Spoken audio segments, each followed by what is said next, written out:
In a traditional product development process, companies typically focus first on designing the product in a way that it meets all performance specifications, and only afterwards are the manufacturing and assembly aspects taken into account. This often leads to the design being sent back and forth between the production and design teams, costing a lot of time and effort to repeatedly modify the product. Ideally, you should be able to front-load the assembly knowledge into the product design process.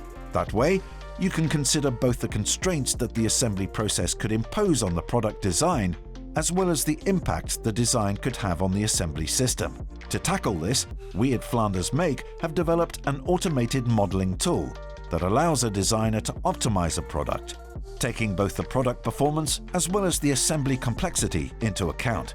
With this tool, a designer can get instant feedback during the design process if a design is difficult or even impossible to assemble.